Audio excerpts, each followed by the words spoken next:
IT department. But I had a hot idea that was so brilliant, it was going to propel me out of there and make me rich and famous. So my idea was, I was going to make my own line of corporate function fortune cookies with work-appropriate fortunes on the inside. And on the back, instead of speak Chinese, it was going to be speak Yiddish. So I decided what I would do is for my beta test prototype run, I was going to run it by my team, and I arranged a mandatory work meeting for my team to show up, after which we would have a lovely lunch and then a dessert swap. And it would be there that I would unveil my creation. So I set to work writing the fortune cookies. I came up with really, really funny jokes, and I was able to line up the fortune cookies perfectly, and I got the best shade of rose pink for the font, and I was able to just make them on my laser printer. They looked exactly like fortunes. So there would be one that would be, say, HTTP 404: not found. And on the back, it would say, schmear, spread, or bribe.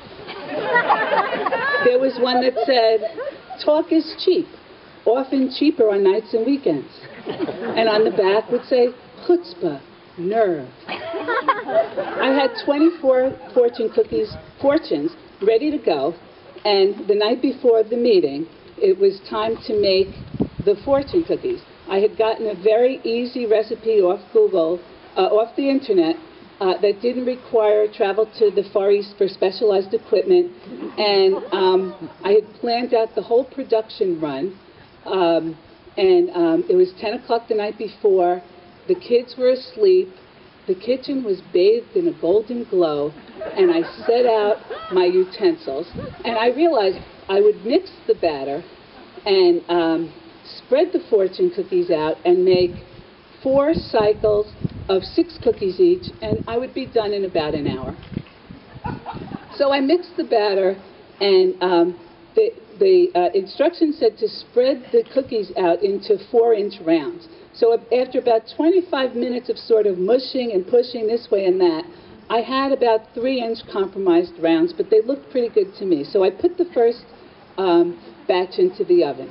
The recipe called for, this should have been a tip-off for me, the recipe called for baking the cookies from between 5 to 20 minutes. So I figured, let me just do 12 minutes, that should be about right. The idea would be you would take the cookie out, and while it was still soft, you would mold it into the fortune cookie shape and store it in a muffin tin. So I put the first 6 cookies in. 12 minutes later, I pulled the cookies out. I took the first cookie. It started to bend, but then it cracked. I took the next cookie. It cracked. It was already too hard. The recipe said, if you need to soften the cookies, you can throw them into the oven for another minute. So I take the pan without my oven mitts, and that was hot, burning my fingers, and decided, as I was soaking my bulging fingers in the lukewarm water, that I was going to try now 7 minutes and 3 cookies each.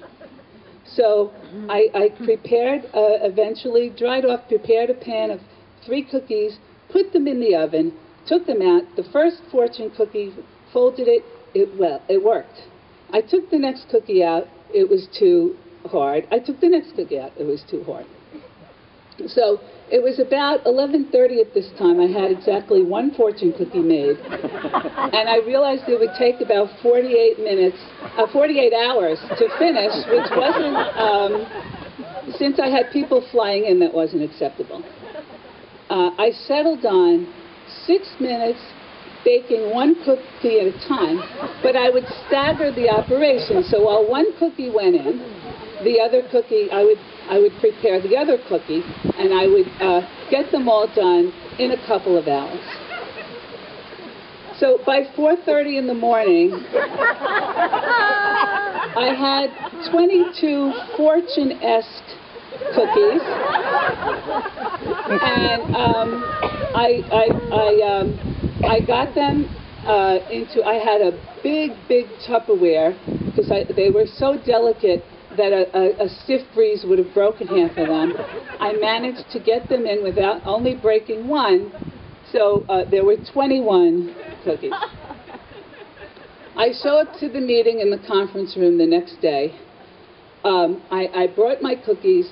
They were cloaked in a secretive tea towel so as not to reveal the secret until the right moment. And I will say that that dessert buffet was a force to be reckoned with. Amy on my team, who had not met any of her work deliverables the entire year, managed to turn out 100 chocolate snowballs with perfectly crisp and mushy inside and all this powder. And I don't know where she found the time.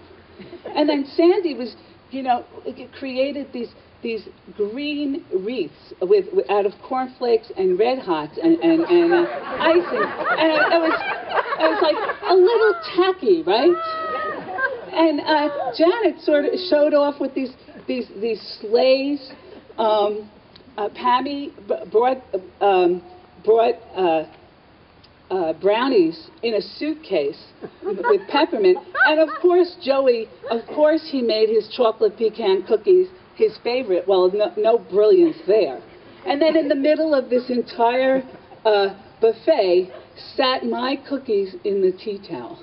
So at dessert time, I went over and I pulled off the tea towel and invited everybody to partake. Nobody was taking the fortune cookies. Everyone was taking everything else. They went and they sat down at the conference room table and they were enjoying themselves. So I took the bin and I walked around and said, "Here, take one." I walked to everybody and I made everybody on the team take one. So everybody politely, they worked for me, they had no choice, they each took one. They politely just kept one by their side and they went about their business. And I went over to Joey. I said, "Joey, open yours." So he opens it and he's like, "May you have more bugs in your code than you have in this cookie." Oh. I said, "Read the back." He read the back. He's like, "Chazaray? Chazarai. Chazarai." Of course, Joey was from Canada. He couldn't speak Yiddish. I go to Amy. "Amy, open your cookie." She opens her cookie. It's like, "Can you hear me now?" I said, "Read the back. Read the back." She's like, "Shmata, rag, shmata, rag, get it?" So everybody opened their cookies, and there was not, I looked around, there was barely a laugh, barely a chuckle, certainly not the hearty guffaw that I had expected from this crowd. There was one lone cookie left in that bin. I picked up the cookie, I opened it up. It said on the fortune, "Do not quit your day job."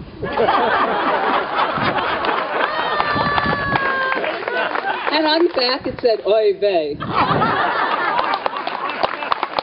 So I didn't quit my day job, but I do have another really hot idea that I'm working on, and I will someday. Thank you.